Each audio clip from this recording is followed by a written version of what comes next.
Dave, sometimes the most life-changing moments aren't loud. They're quiet. So quiet you could almost miss them. Our next caller, Mike, had one of those moments. A moment that threatened to shatter a 5-year friendship. Let's play the clip that started the fire. And then he just looks up at me, totally serious, and said, Thanks, Dad.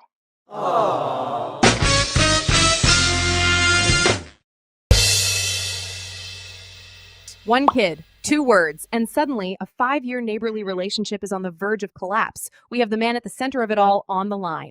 Mike, welcome to the Midnight Desk. Take us back to the very beginning. Who is this kid, and why did him calling you Dada make you think you had to move out? Hey guys, thanks. Wow, hearing it again is, yeah. Okay, so to understand why that was such a big deal, we have to go back 5 years. I'm a mechanic, pretty simple guy. A new family moved in next door, a single mom, Cassie, and her little boy, Kenny. He was maybe 5 years old at the time. And what was your first impression? Yep, I still remember that they were struggling. They moved in with an old, beat-up station wagon and not much else. The first time I talked to Cassie, her car wouldn't start. I went over, saw it was just a loose battery cable, fixed it in 2 minutes. She looked like she was about to cry with relief. A $20 fix she thought would cost hundreds. That's how it all started. Okay, so you just being neighborly. Exactly. And it just continued from there. Kenny was a shy kid, but he saw me working on my project car in the garage. He'd just stand there and watch. So one day I invited him in, showed him how the engine worked. His eyes just lit up. After that, it became our thing. So you became the cool uncle next door, basically. Yeah, something like that. I'd help Kenny with his homework sometimes. We'd play video games. I taught him how to ride a bike without training wheels. Cassie was working 2 jobs, so I was just happy to help out. She'd always offer to pay me or cook me dinner, and I'd always turn it down. It just felt right. They were good people. And over these 5 years, was there ever anything romantic between you and Cassie? No, not at all. I mean, she's a beautiful woman, but she was so focused on Kenny, and I was just the neighbor. It was a comfortable friendship. We'd have beers on the porch after Kenny went to bed, talk about our day. It was nice. Simple. I never once thought about crossing that line. Okay, so for 5 years, you're the platonic saint next door, fixing cars, playing video games, being the stand-in dad. Where's the twist, Mike? When did things change? It was 2 months ago. It was Kenny's 10th birthday. Cassie threw a small party in the backyard. Just a few of Kenny's friends. I got him a new controller for his console. He loved it. The whole afternoon was great. Just normal, happy kid stuff. And then, I still haven't heard any twist yet. Towards the end, as the other kids were leaving, Kenny was showing me some move he learned in his game. I was messing with him, pretending I could do it better. We were just laughing. And then he just looks up at me, totally serious, and said, Thanks, Dad. Wow. Are you This is serious? it. This is the twist. Yeah, wow is right. That's exactly how I felt when I heard that. Did Cassie heard there? I think so. I looked over and Cassie was standing by the back door, and she definitely heard it too. Whew, this is getting more and more interesting. But what was her reaction after that? Her face was, I can't even describe it, a mix of panic and something else. She just quickly said, Kenny, time to cut the cake, and rushed him inside. So she ran from the awkwardness. That's not a great sign, Mike. That's what I thought. I was mortified. I felt like I had overstepped some invisible boundary that had been there for 5 years.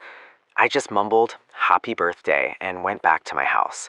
I spent the whole night just replaying it in my head, thinking I had ruined everything. Haha, that's a bit overthinking, Mike. Did you talk to her after that? Or you just keep her distance with you?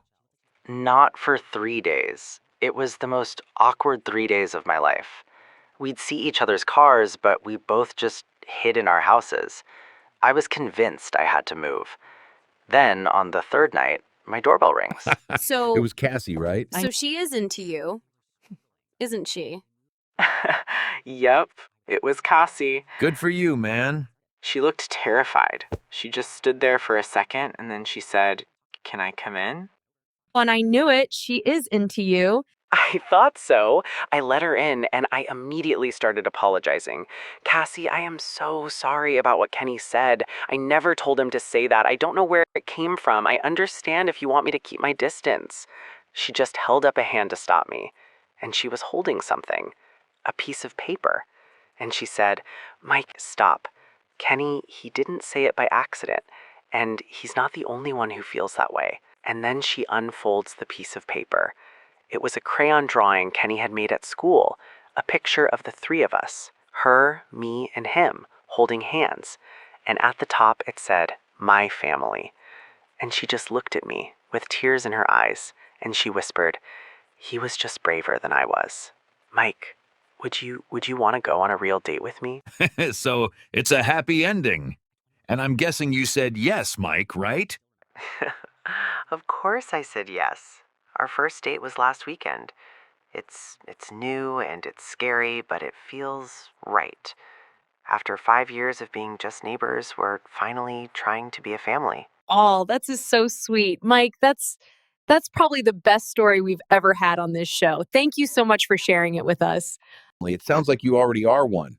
Seriously, thank you for sharing this with us. It's a breath of fresh air. Yeah, no problem. Thanks for listening, guys. It feels good to say it all out loud. Take care of them, Mike. You guys are rooting for you. Bye. Will do. Bye, guys.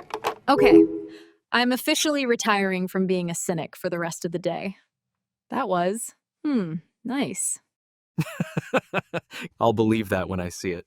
But yeah, that was nice. All right, and now for the waterworks. We want to hear from YOU. Was Mike a hero, or was he just stuck in the friend zone for way too long? Let us know what you think down in the comments. And if this story made you smile, do us a solid and hit that like button. It tells the algorithm that there's still some good left in the world.